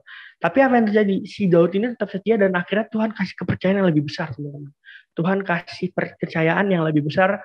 Makanya dia dapat dipercaya. Dia dipercaya sama Tuhan karena dia setia sama hal kecil. Makanya dikasih setia untuk hal yang besar. Nah, jadi apa sih yang dimaksud 2 sampai 3 domba ini, teman-teman? Yaitu pelayanan kita gitu, teman-teman. Yang mau kita lakukan. Kan sekarang kita nggak mungkin ya ngejagain 2 sampai 3 domba di rumah gitu. Kan nggak mungkin gitu kan. Nah, jadi definisi yang mau aku tangkap adalah ini tuh sebagai pelayanan gitu. Kalau kita setia dalam hal kecil dalam pelayanan yang Tuhan kasih buat kita, maka Tuhan akan percayakan pelayanan-pelayanan lebih besar lagi gitu. Mungkin sekarang teman-teman lihat, wih tadi ada Kak Andreas yang jadi WL, wih minggu pertama kami itu jadi WL, kayak gitu. Atau Kak Karina jadi WL, kayak gitu. Nah, udah sering tuh lihat mereka mulu gitu. Wih, kayaknya pelayanannya udah besar banget ya, udah jadi WL, pemusik, kayak gitu. Tapi percayalah teman-teman, sebelum mereka ini ada dalam pelayanan yang Tuhan percayakan sekarang, atau sampai sekarang Tuhan percayakan aku untuk sharing sama teman-teman sekalian gitu. Percayalah bahwa kita semua, aku dan teman-teman yang lain pun juga mengalami perkara yang kecil-kecil dulu, teman-teman. Dari disuruh doa, disuruh baca pengumuman, disuruh jadi kalau offline asyir, shalom. Mungkin dulu aku mikir, apaan sih pelayanan shalom-shalomin, senyum-senyum, sampai kering nih gigi ibaratnya. Tapi ternyata saat kita setia dengan perkara kecil, Tuhan akan kasih lebih besar lagi kepercayaan tersebut gitu. Gitu ya teman-teman ya. Dan apakah kita dapat dipercaya? How about we gitu. Bagaimana dengan kita? Apakah kita dapat percaya? Kalian sendiri bisa jawab ya teman-teman. Kalau kalian disuruh datang tepat waktu mungkin, ayo on time ya. Jam 11 datang, on time ya, 11.30 datang. Dari situ aja itu udah terlihat loh. Mungkin perkara kecil, telat 5 menit dikit kami itu telat dikit. Perkara kecil, tapi saat kalian setia dengan perkara kecil tersebut, Tuhan kasih perkara yang lebih besar lagi teman-teman. Amin. Kita lanjut ke poin ketiga. Yaitu adalah setia sampai akhir. Wow, ada 4 nih, tadi 3 doang ya teman-teman. Nah, definisinya ya. Definisi pertama, setia sampai akhir. Setia sampai akhir itu bukan artinya kita setia sama pacar kita mungkin, atau kita setia sama sahabat kita mungkin, atau kita setia sama orang-orang terdekat kita gitu. Bahkan yang pacaran bisa putus, yang sahabat bisa nggak jadi sahabatan lagi, bisa jadi berantem. Yang bahkan yang nikah pun bisa mengakhiri pernikahan mereka, teman-teman. Jadi apa sih setia sampai akhir itu? Kayak gitu kan. Nah, jadi setia sampai akhir itu benar-benar dia definisinya itu benar-benar mengalami apa ya namanya, mau ada pergumulan, mau ada proses atau apapun itu dia tetap setia sampai akhir gitu. Dan aku teringat dengan kitab Amsal ya teman-teman, mungkin kakak admin boleh di-oper Amsal 20 ayat 6. Aku boleh minta mungkin masih ada Kadion nggak di sini? Aku nggak kelihatan nih soalnya aku full screen. Ada Kadion? Oke, nggak ada. Mungkin Matthew lagi ya, boleh baca di Amsal 20 ayat 6. Ya, Amsal 20 ayat 6, banyak orang menyebut diri baik hati, tetapi orang setia, siapakah menemukannya? Ya, oke. 20 ayat 6 kan? Iya, boleh Kadion dibacain lagi. Banyak orang menyebut diri baik hati, tapi orang yang setia siapakah menemukannya?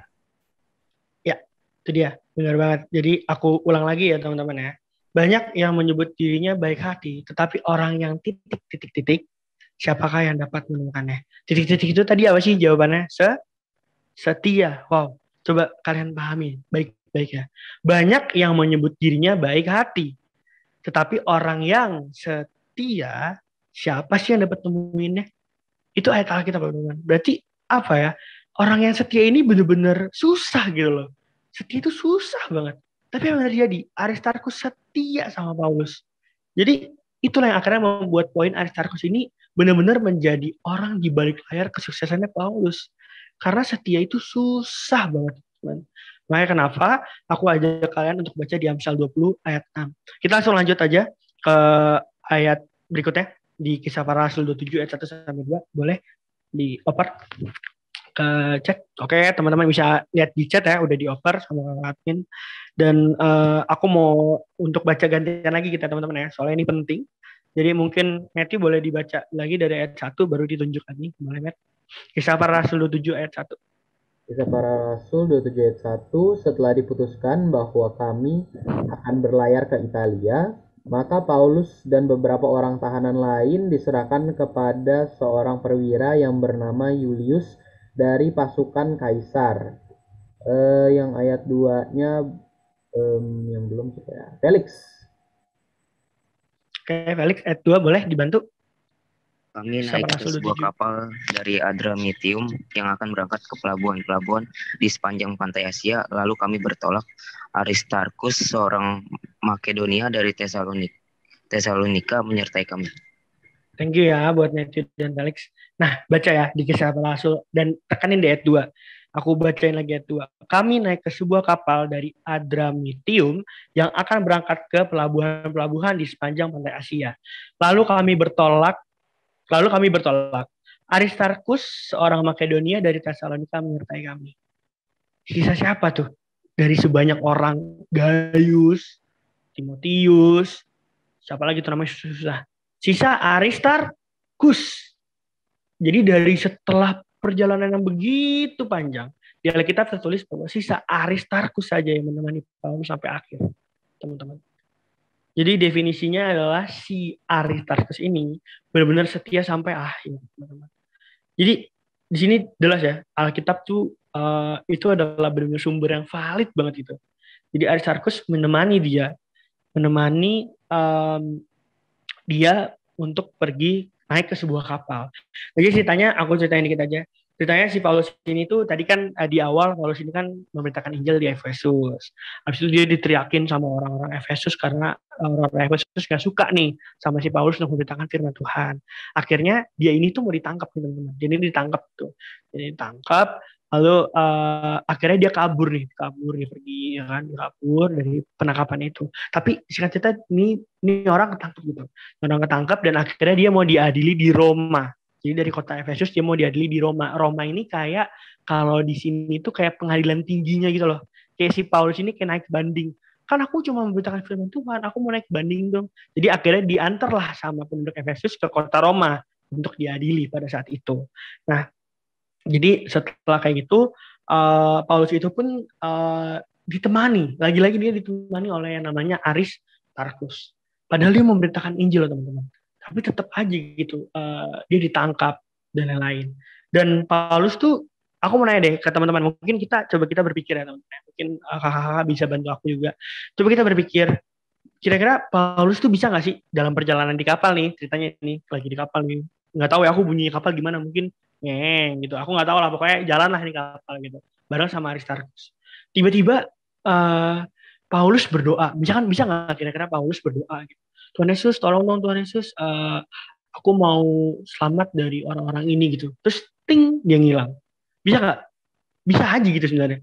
Orang si Yunus aja masuk ke dalam perutnya ikan besar, bukan ikan paus ya.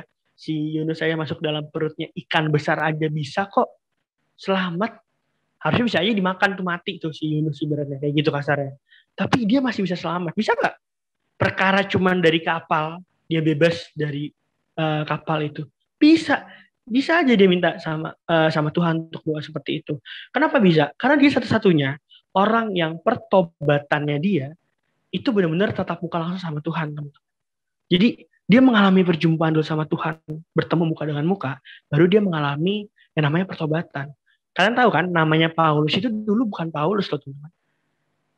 Namanya Paulus bukan Paulus, namanya adalah Saulus, namanya dia dulu tuh bukan Paulus tapi Saulus. Setelah dia bertemu muka dengan Tuhan, ceritanya nih, aku sih nggak tahu ya gimana caranya ingat-ingatan gitu, nggak kepanasan kali atau silau gitu. Tapi saat itu di Alkitab dikatakan bahwa dia bertemu tatap muka dengan Tuhan dan dia bertobat dan merubah namanya menjadi Paulus. Tapi bisa nggak dia minta? Orang Tuhan loh yang paling kenal sama dia gitu. Nggak bisa. Dia nggak minta hal tersebut gitu. Kenapa? Dan dikatakan di sini bahwa yang ia alami adalah jalannya Tuhan, teman-teman. Adalah jalannya Tuhan. Dia merasa bahwa Tuhan, gue nurut aja deh Tuhan. Gue setia deh Tuhan sama lu deh Tuhan. Terserah lu mau ngapain gue. Kasarnya gitu. Terserah lu mau ngapain gue. Yang penting gue setia sama Tuhan. Paulus setia sama Tuhan. Nah, dan sebelum dia ke perjalanan menuju Roma, ceritanya nih ya, kita tarik ke belakang. Sebelum si Paulus ini dibawa sama orang-orang Efesus untuk diadili di Roma, bareng sama Aristarkus, si murid-muridnya ini yang kabur, yang meninggalkan si Paulus, yang udah deh, gue nggak ikut-ikutan sama lu deh, udah lu pergi, sana deh, pergi deh ke Roma, kasarnya kayak gitu ya. Dia tuh udah ngomong, dia tuh dapat mimpi. Mereka tuh udah dapat mimpi dari Tuhan gitu, bahwa yang dia dapatkan, yang akhirnya Paulus dapatkan nanti di kota Roma, hanyalah penyiksaan, di penjara, dan yang terakhir aku baca lagi ya, takutnya salah, yaitu adalah penderitaan, penyiksaan, dan penjara. Jadi 3 ya, penderitaan, penyiksaan, dan di penjara. Tapi apa yang terjadi? Paulus jawab ke murid-muridnya, gue udah tahu kok. Buset, sombong banget ya Paulus ya. Gue udah tahu kok kalau itu akan terjadi, kayak gitu. Tapi dia bilang, kenapa nggak takut gitu loh. Mungkin conversationnya seperti ini ya. Paulus, hati-hati kamu jangan ke sana. Nanti kamu di penjara. Aku dapat mimpi loh dari Tuhan kalau kamu di penjara. Terus Paulus ngomong, santai aja kali bro, kayak gitu. Ngomongnya gitu mungkin ya, santai aja kali bro, gitu ibaratnya santai. Jadi dia menenangkan lah si murid-muridnya ini. Dan dia bilang bahwa dia sudah tahu hal itu akan terjadi dari Roh Kudus. Dan apa yang terjadi? Dia bilang bahwa Roh Kudus mengatakan kepada dia bahwa dia harus pergi ke sana karena dia adalah seorang tawanan roh. Dia adalah seorang tawanan roh. Nah, Paulus akhirnya pergi ke Yerusalem dan dia itu berawal dari untuk memberitakan firman, tapi akhirnya dia ditangkap untuk pergi ke Roma. Nah, jadi poinnya adalah jadilah seorang murid. Jadilah seorang murid, bukan hanya seorang jemaat, teman-teman. Kenapa aku bisa bilang jadilah seorang murid? Karena murid seperti Aristarkus ini, yang setia sampai akhir ini, adalah orang-orang yang akhirnya dipakai Tuhan secara luar biasa, teman-teman. Akhirnya dia dapat membantu si Paulus, kayak gitu. Nggak seperti jemaat-jemaat yang lain. Nggak seperti teman-temannya dia yang lain, yang hanya dikatakan sebagai jemaat. So, jadi kita mungkin di sini jemaat gitu ya, ada jemaat, ada pekerja, ada aktivis, gitu, ada tim leader dan lain. Tapi milikilah kualitas hidup gitu ya, milikilah kualitas yang kita miliki itu bukan seperti mental orang jemaat gitu, tapi mental seorang murid yang mau belajar, ya kan? Seperti di dalam doa kayak Tuhan berikanlah hatiku sebagai seorang hamba dan telinga seperti seorang murid gitu, mau belajar, mau mendengar gitu dengan firman Tuhan. Dan saya cerita di poin terakhir di setia sampai akhir ini ada fun fact-nya Daud gitu. Nah, jadi ceritanya, ini ada cerita menarik teman-teman. Aku yakin teman-teman mungkin belum pernah dengar. Ceritanya si Daud ini kan adalah seorang raja. Daud ini adalah seorang raja. Yang namanya raja pasti punya pasukan dong teman-teman. Dia punya pasukan gitu kan. Nah, pasukannya ini dia tuh punya ratusan bahkan ribuan pasukan. Tapi dia punya pasukan elit, pasukan khusus. Dan tercatat di Alkitab sebanyak 30 pasukan khusus. 30 pasukan elit nih ibaratnya ceritanya. Tapi dari 30 pasukan elit ini, ceritanya pas pampres lah gitu. Dari 30 pasukan elit ini, mereka punya 3 komandan. Jadi punya 3 lagi di atasnya pasukan elit ini. Kalau di Alkitab namanya triwira. Jadi 3 komandan Kopassus lah ibaratnya kalau di Indonesia. Gitu. Dan di antara 3 triwira ini, 3 perwira ini gitu ya teman-teman, ceritanya ada salah satu triwira yang bernama Sama anak Age orang Awari. Nah, jadi ceritanya dalam satu pertempuran bangsa besar, jadi dikatakan suatu bangsa melawan bangsanya Daud lah, kita sebut bangsa Daud lah gitu. Ibaratnya timnya Daud lawan tim satunya lagi lah ibaratnya gitu. Saat itu si Daud ini kan punya pasukan khusus gitu. Tapi saat itu terjadi bahwa timnya Daud ini tuh dipukul mundur sama tim musuh, berarti gitu. Nah, saat tim musuh ini berhasil memasuki wilayahnya Daud, tiba-tiba ada satu sebidang tanah kaca merah, sebidang tanah kacang merah. Jadi kotak gitu, sebidang tanah gitu, kacang merah, yaitu persediaan makanannya bangsanya Daud, gitu. Teman-temannya Daud lah gitu ibaratnya. Tapi si Daud dan tim elitnya dan semua pasukannya itu udah pukul mundur, udah pada cabut nih, udah yuk kita pergi yuk. Tapi ada satu perwira yang bernama Sama anak Agi orang Awari yang setia menjaga si sebidang tanah kacang merah itu, teman-teman. Menjaga sampai akhir. Tapi apa yang terjadi saat dia setia dengan sebidang tanah kacang, lebay banget ya, setia sama sebidang tanah kacang merah, ibaratnya mah nanti di kota sana mungkin ada lagi gitu. Tapi apa yang terjadi saat dia setia sama si sebidang tanah ini yang dia pikir bahwa itu adalah pokok makanannya orang-orang bangsanya Daud ibaratnya.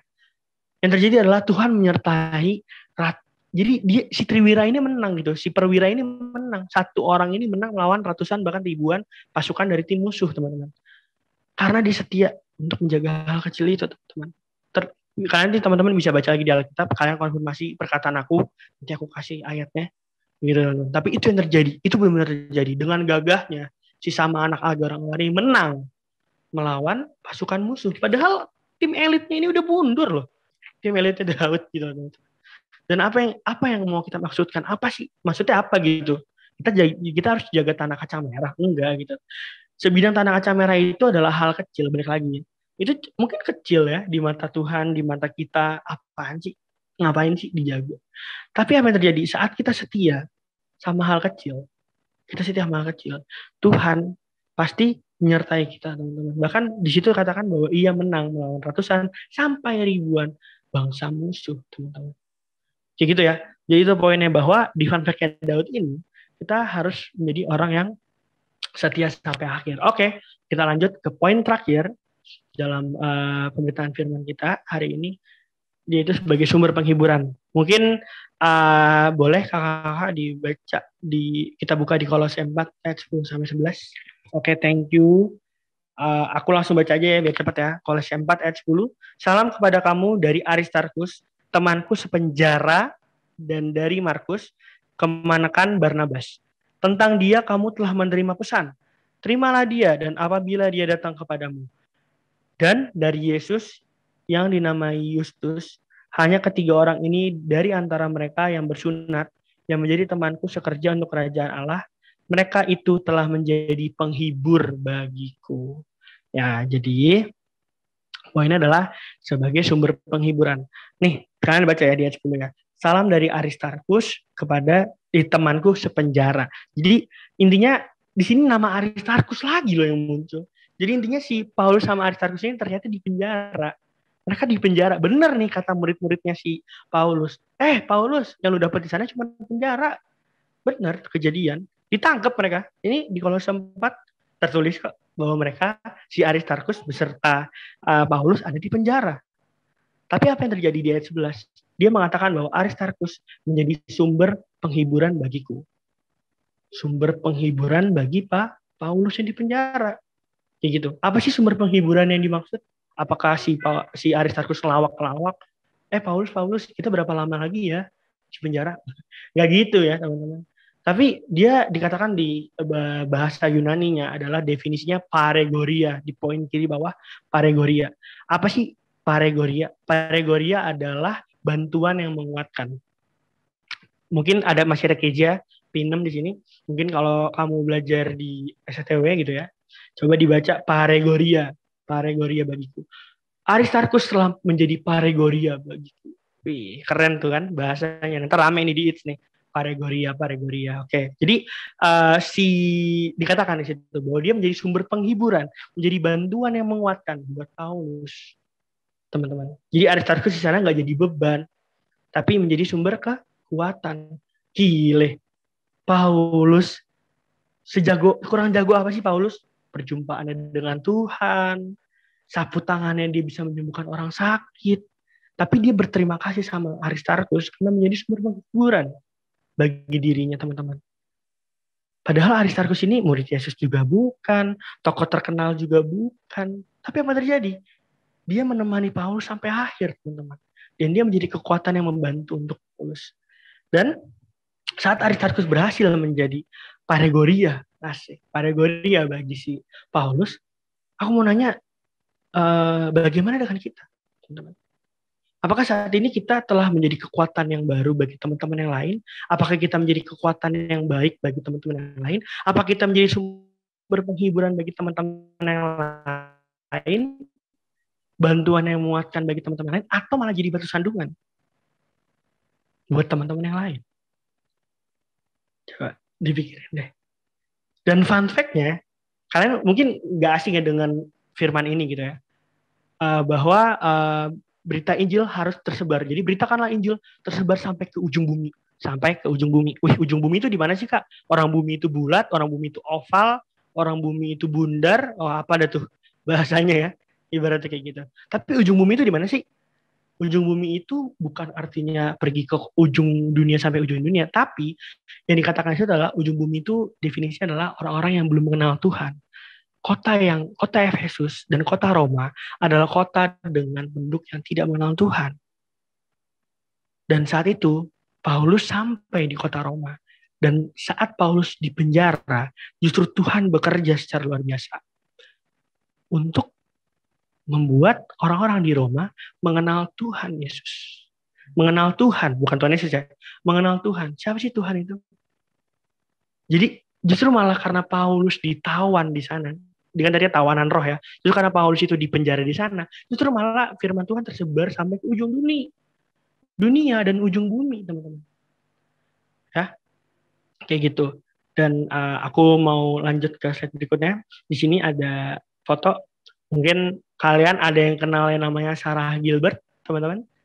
Kayak mungkin Karina, Kak Dion, Matthew mungkin tahu ya. Ada yang udah vaksin? Mungkin boleh dijawab di kolom chat. Karena ini poin terakhir banget. Ada yang udah vaksin? Coba di chat di kolom chat. Ada yang udah vaksin? Aku kak. Atau aku belum vaksin kak? Belum boleh kak? Aku kak.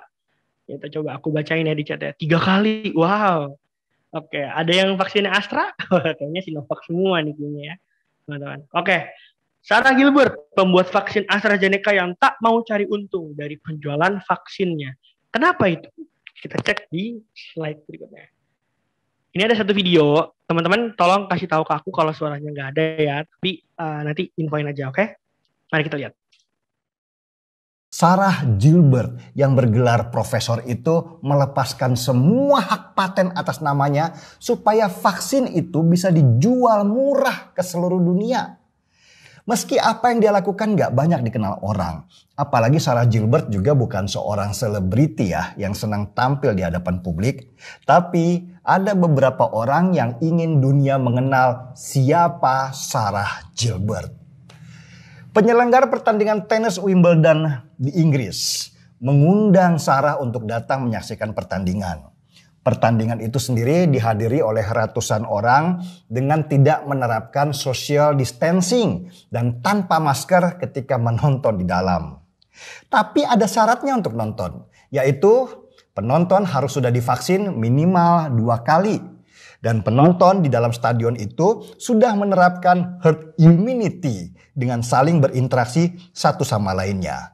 Gak ada tuh ketakutan di antara mereka karena mereka yakin dengan vaksin yang mereka punya, mereka bisa menangkal ganasnya virus COVID yang sudah memakan ribuan korban jiwa.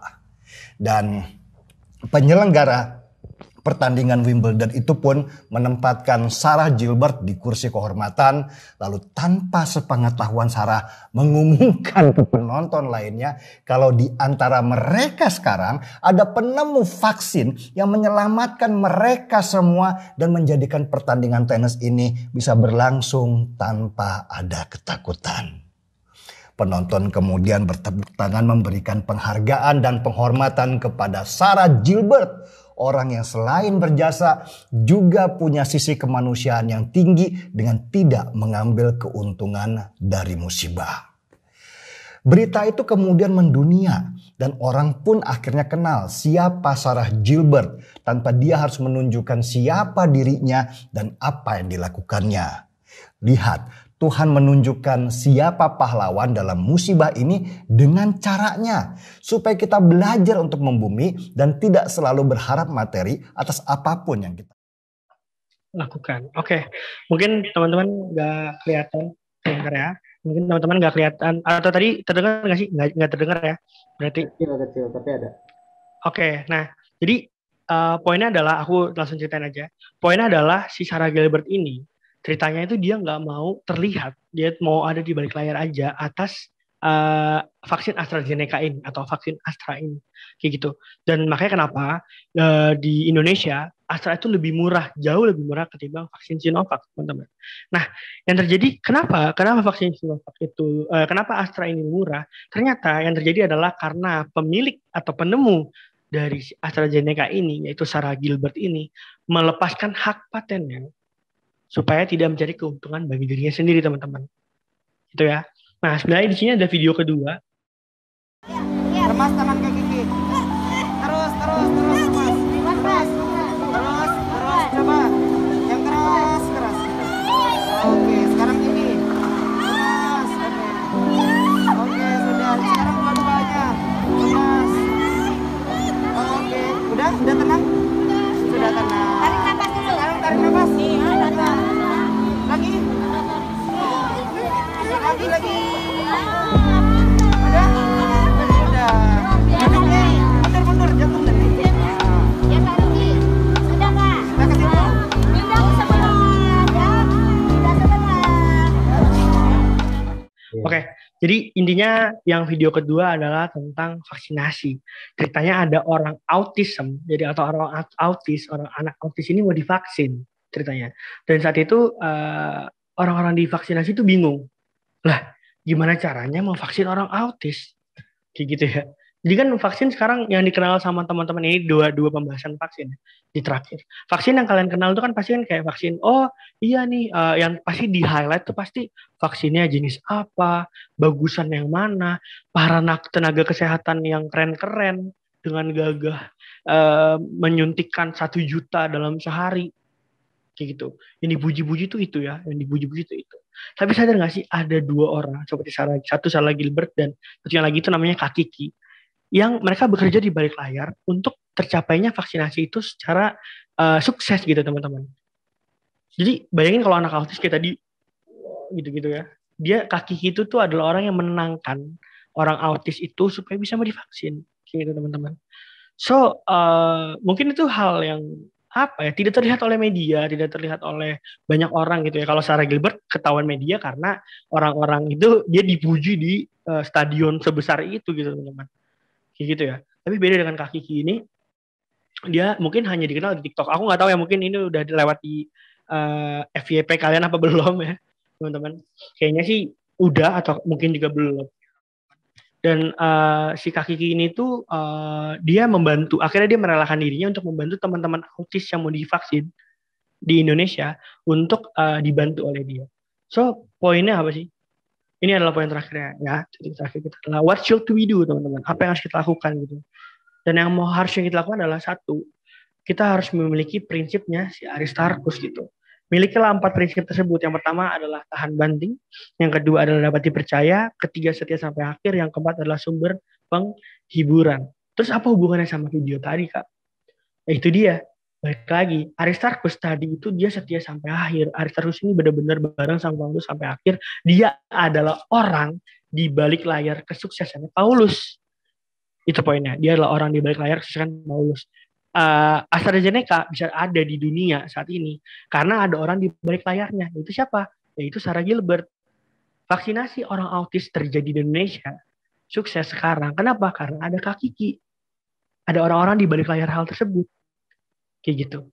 Ya, teman-teman. Bahkan Steve Jobs, iPhone, sekarang kalian bisa pakai Apple atau apapun itu terjadi karena apa? Karena dia kerjasama sama Steve Wozniak, teman. Jadi apa? Bahwa same thing, penting banget bahwa orang-orang di balik layar itu mereka memiliki, bahkan mereka lebih kuat teman-teman ketimbang orang yang muncul di layar gitu teman-teman. So dari semua tadi apa yang harus kita lakukan teman-teman? Apa yang harus kita lakukan? Terus kita apa gitu yang kita lakukan? Yang mau kita lakukan, milikilah 4 prinsip tadi teman-teman. Untuk menjadi orang yang melayani Tuhan, gak perlu dilihat dulu, gak perlu terkenal dulu, ya teman-teman. Gak perlu di spotlight dulu, tapi benar-benar setia dalam hal kecil teman-teman. Setia dalam perkara kecil, teman-teman. Bahwa setelah itu, di dalam pelayanan kita bisa dipercaya sama Tuhan lebih besar lagi, teman-teman. So, tak peduli kita dikenal, terkenal, atau nggak dikenal sama sekali. Hidup kita bisa berdampak bukan karena kekuatan kita, tapi karena Tuhan yang menyertai kita dalam kehidupan kita, teman-teman. Jadi, jadilah orang-orang yang berada di balik layar. So, kita tuh siapa sih? Di balik layar apa sih, Kak Joel? Dari tadi, di balik layarmu. Kita ini adalah orang-orang di balik layarnya Infinity Cinere yang Tuhan percayakan untuk kita. Kita bertumbuh di sini, kita bertumbuh sama teman-teman yang lain. Ya kan? Jadi, ayo teman-teman, jadilah orang-orang di balik layar yang memiliki mental seorang murid, bukan seperti seorang jemaat yang setia sampai akhir, yang dapat dipercaya, yang memang tangguh, dengan terakhir menjadi sumber penghiburan, bukan batu sandungan. Teman-teman ya. Jadi poinku itu, teman-teman harus siap untuk melayani Tuhan. Gak penting seberapa kecil, seberapa besar pelayanan tersebut, tapi kita semua adalah orang-orang di balik layarnya. It's itu punya siapa sih, teman-teman? Buat Tuhan juga kok. Orang It's itu gereja, kita di bawah naungan GBI Evangelis Cinere. Kayak gitu ya teman-teman ya. Mungkin teman-teman yang setuju sama firman aku atau yang setuju kita menjadi orang-orang di balik layar It's, mungkin boleh kasih reaction atau klik di kolom komen. Setuju. Aku tunggu nih benar 3 menit nih. Setuju kak. Ya coba boleh, atau reaction boleh. Aku tunggu. Oke, udah muncul semuanya. Oke, jadi setuju ya teman-teman ya. Jadi Matthew, coba dilihat nih ada yang udah muncul. Tolong diajakin pelayanan ya, Matt ya, karena mereka udah setuju ya. Jadi jangan lagi bingung milih siapa pendoa, siapa lagi pengumuman, mereka sudah bersedia semua, teman-teman. Oke, kita tutup di dalam doa, tapi sebelum kita doa, yuk sama-sama aku mau undang untuk, sebelum kita terima doa berkat, aku mau kita untuk menyembah Tuhan satu lagu ya.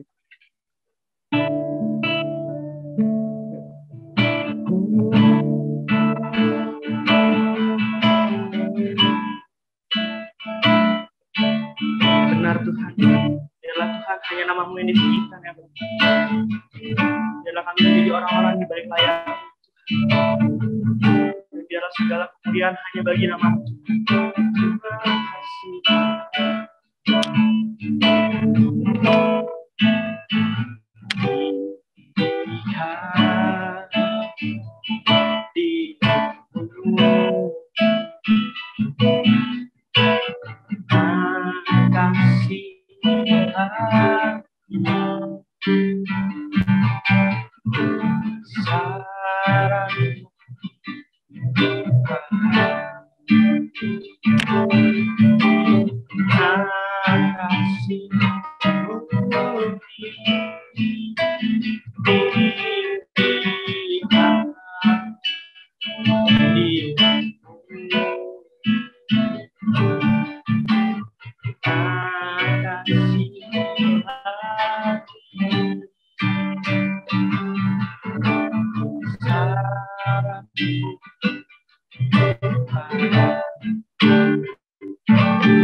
Di Terima kasih Tuhan, kami siap menerima berkat daripada-Mu ya Tuhan.